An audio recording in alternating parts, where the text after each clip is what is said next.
Bonjour, bonjour à tous,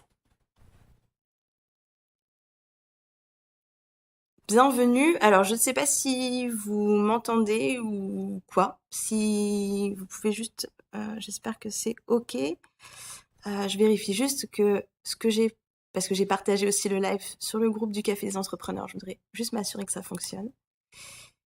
Hop, c'est bon. Alors bah bonjour, bienvenue. Ce live va être destiné à partager avec vous trois trois étapes en fait, trois choses en tout cas que je fais et qui m'ont permis d'être plus à l'aise avec tout ce qui était outils web. Parce que c'est vrai que ces outils-là, quand on lance son entreprise sur Internet, ce sont des outils qui nous suivent tout le temps, qu'on est tout le temps obligé d'utiliser. À chaque fois qu'on a un nouveau projet, à chaque fois qu'on a une nouvelle chose qu'on veut installer pour notre entreprise, pour le développement de notre entreprise, bah, bien souvent, on doit aussi s'acclimater, on doit aussi euh, gérer l'apprentissage potentiellement d'un nouvel outil.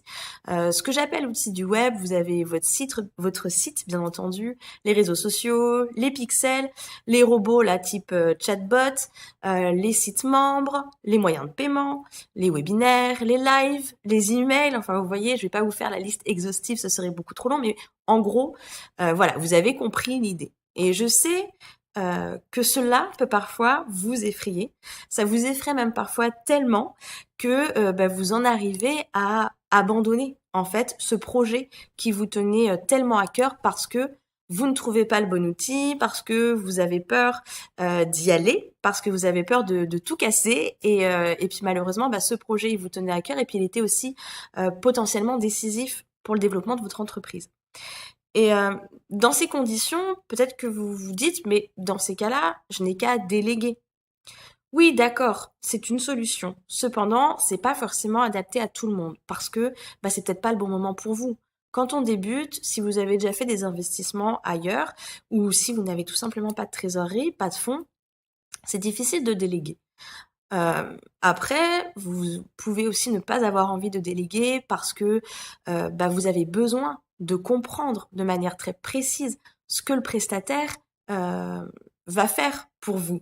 Alors, dans ces cas-là, oui, d'accord, vous pouvez déléguer, mais il faut quand même que vous ayez une connaissance plus ou moins précise de l'outil pour bien comprendre ce que la personne va faire pour vous, pour que vous puissiez ensuite reprendre sereinement les rênes de votre entreprise.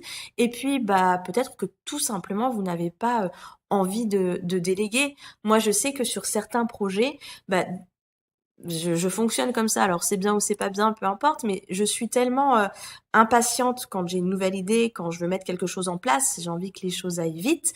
Et du coup, c'est vrai que voilà, j'ai pas envie de chercher un prestataire, de prendre rendez-vous, de voir si c'est la bonne personne ou pas, de voir si nos agendas sont compatibles ou pas. Donc voilà, en général, j'ai plutôt envie que ça se passe assez rapidement. Donc en fait, l'idée de ce live, c'est de vous aider à vous sentir un petit peu plus à l'aise avec tout ce qui et tout ce qui concerne l'aspect un peu technique que revêt inévitablement votre activité sur Internet. Si vous savez le nombre de fois où j'ai entendu des web entrepreneurs, et c'est peut-être votre cas, hein, me dire qu'ils n'avaient pas fait telle ou telle chose parce qu'ils savaient pas s'y prendre, parce qu'ils avaient peur de casser leur site, parce qu'ils avaient peur de supprimer tous les contacts de leur base de données, bon voilà, c'est vrai que c'est vraiment dommage parce que ce sont des petites choses qui vous empêchent peut-être, alors je dis pas que ça va régler tous vos soucis, hein, mais en tout cas c'est un frein au développement de votre entreprise. Et, euh, et je voudrais juste vous dire, avant de partager avec vous ces étapes que j'ai suivies, c'est que, et mon chat qui est derrière moi, c'est que ces étapes-là, je les connais aussi parce que même si j'ai fait des études de marketing, je n'ai pas fait d'études au web marketing. Et surtout, voilà, moi quand j'ai été diplômée, c'était en 2004. En 2004, WordPress avait à peine 1 an et Facebook n'existait même pas. Donc autant vous dire que je suis partie en fait au même stade que vous, c'est-à-dire de zéro, hein. J'avais pas plus d'avance ou autre. En plus, pour moi, tout ce qui était un peu outils informatiques ou Internet, ça avait vraiment une connotation un peu, vous savez, que c'était destiné aux gens qui avaient un profil un peu de scientifique, ingénieur. Et qui dit scientifique, ingénieur dit maths. Et moi, j'ai toujours été une brêle en maths. Donc, autant vous dire que j'étais vraiment partie, moi, du principe que c'était absolument pas fait pour moi. Mais la nécessité aidant, voilà, il a fallu que je m'y mette, il a fallu que je fouille, il a fallu que je fasse des recherches, que je me forme. Et toute cette courbe d'apprentissage que vous devez vous-même suivre, que vous avez peut-être, que vous êtes peut-être en train de suivre, eh ben je l'ai faite aussi. Donc c'est pour ça que je peux vous parler très sereinement de cette problématique puisque je l'ai vécue. Et alors, comment est-ce que vous pouvez vous sentir plus à l'aise avec tous ces outils du web? Donc déjà, il y a une première chose, je pense que c'est vraiment un état d'esprit à avoir par rapport à Internet en général, par rapport aux outils aussi qu'on peut vous proposer. Il y a beaucoup d'outils, il y a beaucoup d'outils qui sortent, et l'idée, c'est d'être toujours à l'affût. L'idée, c'est d'être toujours curieux. Euh, En fait, si vous voulez, c'est que ce que je vous conseille de faire, c'est que quand vous êtes sur Internet, quand vous cherchez, quand vous lisez des informations, quand vous vous abonnez à des newsletters, quand vous regardez des pages de vente, l'idée, c'est que vous ne soyez pas un consommateur passif, entre guillemets. Quand vous accédez à quelque chose, regardez un peu comment c'est fichu. Comment sont construites les pages de vente? Avec quels outils? Via quels outils sont envoyés les emails que vous recevez? Quelles sont les étapes qui sont mises en place? Essayez de vous créer comme ça une espèce de petite base de données et tout au long à chaque fois que vous surfez en fait sur Internet, je suis sûre que vous vous inscrivez à des tonnes de newsletters, que vous lisez plein de blogs, et ben essayez de voir comment est-ce que c'est construit, comment est-ce que c'est fichu. Essayez de décortiquer déjà le processus qui se cache derrière tout ça. Ça vous permettra déjà d'avoir une idée de la façon dont vous procéderez la prochaine fois que vous aurez besoin de mettre en place ce type de choses. En fait, je sais très bien que vous avez déjà à rechercher des clients, que vous avez déjà à penser à ce que vous devez publier comme publication sur Facebook, à ce que vous devez écrire comme article de blog, à ce que vous devez faire comme newsletter, est-ce que vous devez ou pas faire des webinaires, enfin bref, il y a plein de choses. Et là-dessus viennent s'ajouter cette peur que vous pouvez avoir des outils web. Et du coup, vous avez peur de vous noyer, vous avez peur de vous sentir dépassé par vraiment tout ce qu'il y a à faire. Et si en plus, il faut apprendre à chaque fois à utiliser un nouvel outil, voilà, moi je comprends très très bien que vous vous sentiez un petit peu désemparé. Mais vraiment, enfin, je le sais parce que c'est aussi quelque chose que j'ai vécu, c'est qu'il n'y a aucune raison que ça continue. Euh, Quand vous vous inscrivez, et c'est ce que je fais. J'aime bien farfouiller. J'aime bien regarder avec quels outils est-ce que les gens ont fait leur page d'inscription.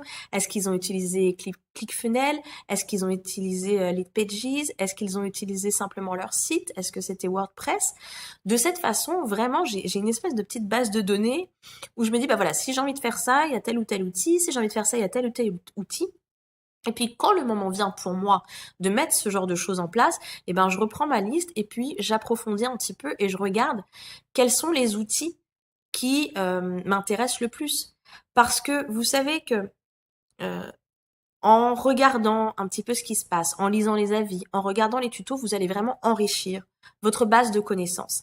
Et ce qui est génial avec Internet, ce qui fait, je trouve, vraiment l'intérêt et le fait qu'il n'y a pas de raison que vous soyez bloqué par cette peur des outils web, c'est que il n'y a pas qu'une seule façon de faire. C'est génial. Pour un même objectif, vous avez plein de méthodes et plein d'outils. Donc, il y en a forcément un qui vous convient. Le seul problème, c'est qu'il faut le trouver. Par exemple, si je reprends cet exemple de page de vente, par exemple, et si je reprends les 3 méthodes que je vous ai citées, votre site internet, Leadpages et ClickFunnels, il y en a plein d'autres, hein, mais voilà, pour l'exemple, on va rester sur ces 3-là. Quand vous devez prendre votre décision de travailler avec tel ou tel outil, renseignez-vous. ne choisissez pas simplement un outil parce qu'on vous l'a chaudement recommandé. Parce que tout simplement, cette personne qui vous l'a recommandé n'a peut-être pas le même mode de fonctionnement que vous. N'a peut-être pas non plus la même relation à ce type d'outil que vous. Ne choisissez pas non plus un outil uniquement en fonction du prix. Ça, c'est important. Mais choisissez vraiment celui qui répond le mieux à vos besoins, avec lequel vous vous sentez le plus à l'aise. Celui qui vous appelle, en fait, avec lequel vous vous sentez bien. Moi, je sais qu'il y a des outils, bah, ils étaient très pratiques, mais juste parce que l'interface était moche, bah, je prenais vraiment aucun plaisir à y aller, vraiment aucun plaisir à travailler dessus. Et du coup, bah, j'ai laissé tomber. Parce que, voilà, faire quelque chose qui, à la base, peut-être vous emballe pas trop, si en plus c'est moche et que voilà, autant laisser tomber, vous n'y retournerez pas. Euh, donc c'est important de faire ça.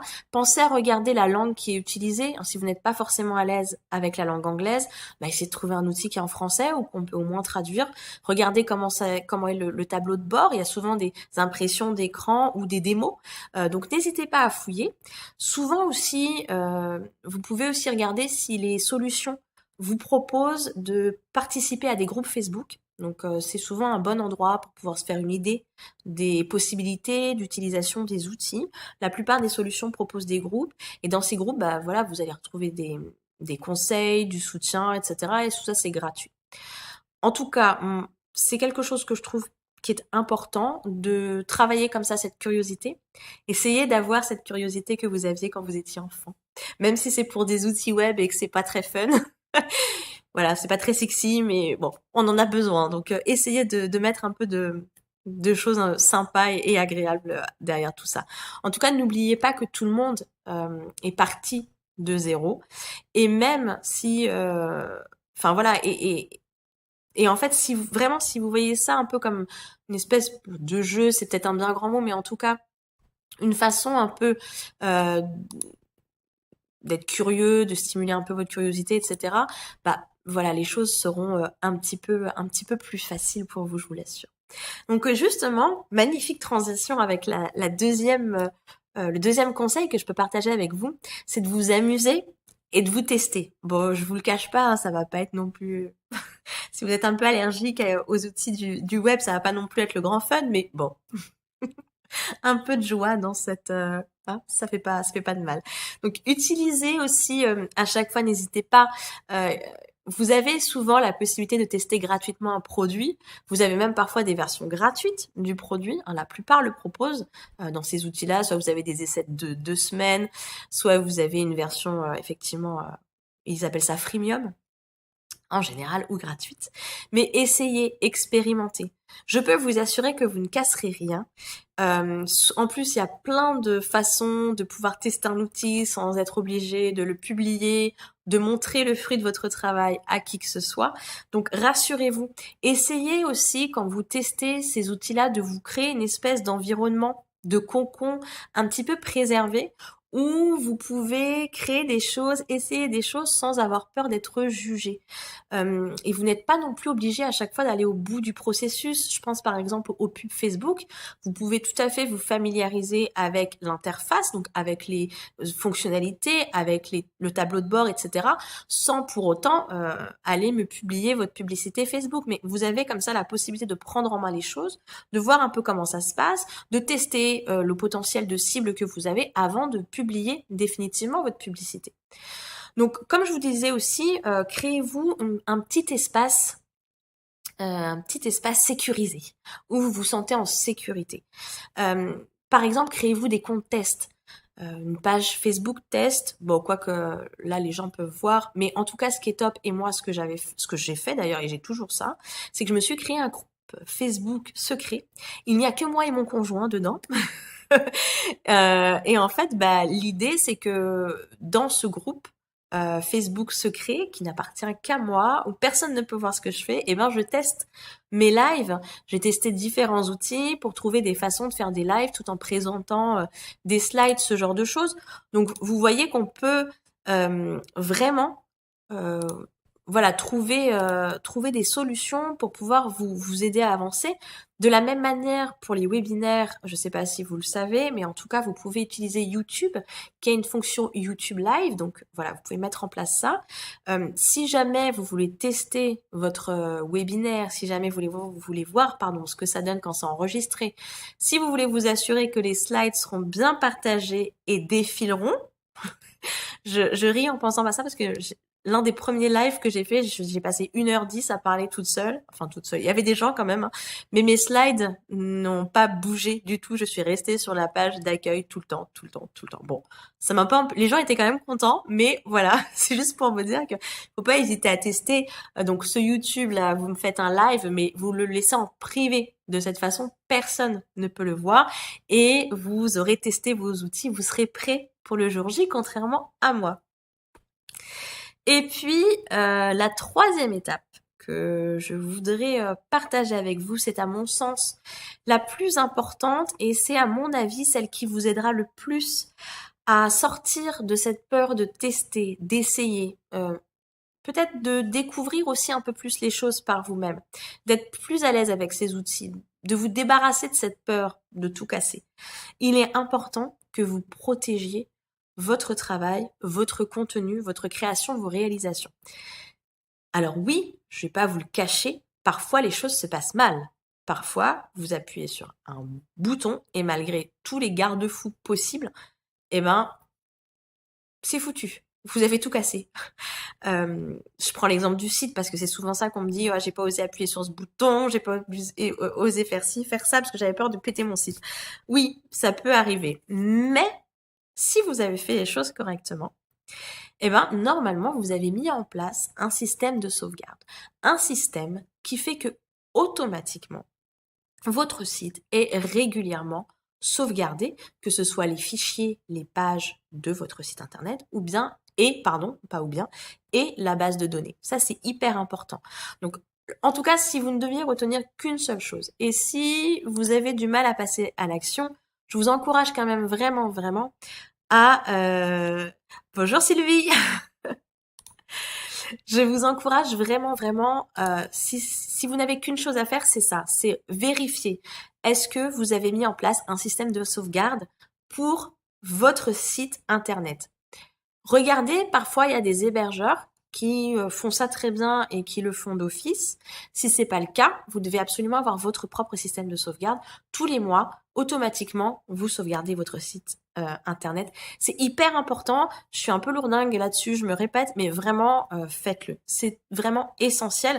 D'ailleurs, tellement essentiel que à chaque fois, c'est quelque chose sur lequel je passe pas mal de temps quand je fais des sites pour mes clients et j'ai consacré aussi tout un module dans la formation, je crée mon site internet sans prise de tête. Donc c'est pour vous dire à quel point j'y attache beaucoup d'importance. Alors, c'est vrai que de toute façon, la sauvegarde n'empêchera pas que votre site puisse malencontreusement être cassé. Donc vous aurez fatalement un petit coup de stress, un petit coup de panique, mais ça ne durera pas longtemps parce que vous aurez mis en place ce système de sauvegarde. Alors oui, vous allez perdre du temps. Oui, c'est pas sympa, c'est pas rigolo, vous avez autre chose à faire. Mais voilà, c'est que un peu de temps perdu. Réinstaller son site internet à partir d'une sauvegarde récente, je vous assure que c'est vraiment un moindre mal. Donc, je vous invite vraiment à le faire. Après, si on parle d'autre chose que les outils, par exemple, si je vous parle, je sais pas, si vous utilisez un outil comme Leadpages par exemple, pour faire vos pages de vente. Vous savez, ces pages où on n'a pas de menu, on n'a pas de footer, on n'a rien. Le seul truc, c'est qu'on essaye de vendre notre offre. Et ben parfois vous pouvez peut-être avoir peur de tester une nouvelle fonctionnalité parce que vous vous dites oh là là si ça efface tout ce que je viens de faire. Parfois aussi quand vous faites vos vos newsletters, vous avez peur aussi de tester des nouvelles choses parce que vous avez peur de supprimer tous vos contacts. Ben là aussi, faites des sauvegardes, enregistrez régulièrement. Vous savez aussi que vous avez un moyen qui est super sympa sur les sites internet notamment et sur tous les outils qui ont des des outils un peu de traitement de texte, d'éditeur de texte. Vous savez cette petite flèche là qui vous permet de revenir en arrière. Mais ça c'est génial parce que si sur voilà, une mauvaise manip, vous supprimez l'ensemble du contenu que vous avez créé, ben c'est pas grave, il suffit d'appuyer juste sur la flèche et vous êtes sauvé, tout redevient normal. Donc vous avez ça. Le raccourci, si vous utilisez un PC d'ailleurs pour ce retour en arrière, on va dire c'est CTRL Z. Donc voilà. Si jamais vous avez un outil qui ne vous propose pas cette fonctionnalité de retour en arrière, bah dans ces cas-là, c'est pas grave. Vous n'enregistrez pas. Ça, c'est arrivé une fois à un de mes clients. Il avait donc créé sa page et puis je sais pas ce qui s'était passé, mais il y avait une grosse partie de ce qu'il venait de taper qu'il venait de supprimer. Et du coup, malheureusement, il a enregistré. Donc là, ce qu'il aurait fallu qu'il fasse, c'était soit de faire la petite flèche pour revenir en arrière, son document, enfin son contenu serait réapparu, ou alors de fermer tout simplement sa page, et puis bah voilà, il aurait pu sauver ce qu'il était possible de sauver. Autre chose, évidemment, hein, ça m'y fait penser, mais sauvegarder régulièrement, enregistrer régulièrement ce que vous faites. Ça, c'est important. Bon, ça, c'est un peu basique, mais c'est bon de le rappeler aussi. Donc, encore une fois, les outils du web, ils sont là pour vous aider à développer votre entreprise. Ils sont là pour vous aider à automatiser certaines choses. Et si vous avez été réfractaire jusqu'ici, si vous avez réussi à vous débrouiller sans, vous allez vite voir qu'au bout d'un moment, bah, ça devient vite une nécessité. Parce que, à mon avis, hein, si votre entreprise se développe, si votre entreprise évolue, bah, il y a un moment où vous ne pourrez pas y couper. Va falloir que vous puissiez vous appuyer sur des outils comme ça pour vous faciliter un petit peu la vie. À moins que vous ayez la possibilité d'avoir une équipe derrière qui vous aide, et dans ces cas-là, c'est super. Mais en attendant, voilà, il faut essayer de trouver des solutions. Donc pour moi, enfin, à partir du moment où vous êtes sur Internet, vous avez au moins besoin d'un site, c'est un outil que vous devez connaître. Vous avez aussi besoin, pourquoi pas, d'un moyen de paiement pour permettre aux gens de vous payer en ligne, pour éviter d'avoir à leur courir après pour qu'ils envoient des chèques ou qu'ils vous fassent leur virement. Peut-être qu'après, vous aurez envie de créer un espace membre, etc. Vous voyez qu'à chaque fois que vous avez envie de mettre en place des nouveautés pour votre entreprise, bah, il y a l'intervention d'un outil qui est là. Donc c'est vraiment important. Si malgré tout, si malgré les quelques conseils que je vous ai donnés, ah oui, puis il y a autre chose, pardon. Il y a quelque chose qui est hyper important que moi j'ai remarqué aussi par rapport à la façon dont je me comportais vis-à-vis des outils du web, c'est que plus vous pratiquez d'outils, plus vous êtes à l'aise quand vous en appréhendez un nouveau. Et ce qui est formidable, j'allais dire entre guillemets, mais c'est que tous ces outils sont à peu près construits de la même manière. Dans le sens où, quand vous commencez à tester 2, 3, 4 outils, bah, au bout d'un moment, vous voyez que le raisonnement, le cheminement que les créateurs d'outils ont est toujours un petit peu pareil, bah, pour pouvoir s'adapter aussi aux habitudes web de leurs futurs utilisateurs. Donc plus vous allez pratiquer, plus vous allez tester, plus vous allez essayer, plus ça deviendra simple et plus vous vous y retrouverez dans toutes les commandes, dans tous les boutons. Ça, je vous l'assure, c'est vraiment quelque chose que j'ai remarqué. Donc, pour en revenir à ce que je disais dans cette petite digression, si jamais, malgré tout ça, vous êtes définitivement trop mal à l'aise pour tester les outils du web, dans ces cas-là, faites-vous aider.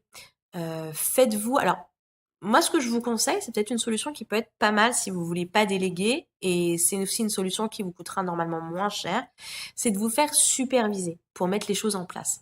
Donc, comme je vous disais, ça vous coûtera moins cher que de déléguer totalement, et puis surtout, après, vous pourrez le refaire sans problème. Vous serez autonome. Donc ça peut être pas mal, voilà, d'avoir quelqu'un un peu qui est derrière vous et qui vous dit ah, attention, fais pas ça comme ça ou fais ça plutôt comme ça. Vous, ça vous donne aussi confiance parce que vous faites les choses par vous-même malgré tout. Donc voilà, et c'est vrai que je trouve que c'est une bonne solution. C'est aussi dans cette optique-là que j'ai créé mon programme de création de site internet. Donc voilà, je pense que c'est plutôt un bon compromis.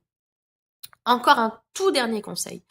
Vous pouvez lire un tas de choses. Regardez des tonnes de vidéos, des tonnes de lives, des tonnes de tutos qui vous expliquent comment faire, qui vous donnent des conseils, etc. Il y a un moment où, fatalement, il va falloir que vous vous jetiez à l'eau, il va falloir que vous y alliez. Les outils comme ça, vous ne pourrez pas les appréhender d'une autre manière. Et puis, j'ai envie de vous dire que c'est un peu comme ça dans toutes les formations. On ne maîtrise bien son job, son emploi, que quand on est dans la pratique, quand on est dans les études, bah voilà, ça reste hyper théorique, à moins qu'on ait fait de l'alternance, mais, et c'est d'ailleurs pour ça que l'alternance a autant de succès, c'est parce qu'il faut absolument associer la théorie et la pratique, sinon ça sert à rien, c'est beaucoup moins efficace. Donc voilà, ne laissez pas cette peur, le fait d'être mal à l'aise, vous empêcher d'amener votre entreprise là où vous souhaitez l'amener. C'est hyper important. C'est hyper important. Voilà, bah écoutez, je reviens regarder un petit peu s'il y a des questions, s'il y a des commentaires par rapport à ça. Euh, N'hésitez pas s'il y a des questions que vous voulez me poser. Hop. Si jamais vous regardez la vidéo en replay, n'hésitez pas non plus à me mettre un commentaire si vous voulez me poser des questions, j'y répondrai par la suite. Je voulais aussi profiter de ce live pour vous dire que le 25 avril, donc dans 6 jours, je vais animer un webinaire donc pour vous parler de la création de votre site internet et notamment comment faire quand on n'est pas forcément à l'aise avec la technique. Donc on n'abordera pas les sujets techniques de manière très approfondie parce qu'on n'aura pas le temps et puis dans le cadre d'un webinaire c'est un peu délicat, mais en tout cas voir un peu le processus, comment tout s'articule, etc. Et puis je vous présenterai aussi, ce sera l'occasion pour moi de vous présenter enfin cette offre sur laquelle je bosse. Donc voilà. Écoutez, merci d'avoir regardé cette vidéo, d'être allé jusqu'au bout, et puis je vous souhaite une très très belle après-midi. Ensoleillé, je crois que c'est ensoleillé pour tout le monde aujourd'hui. Passez une belle journée, à très bientôt. Ok Sylvie, j'attends ton MP. Bye bye.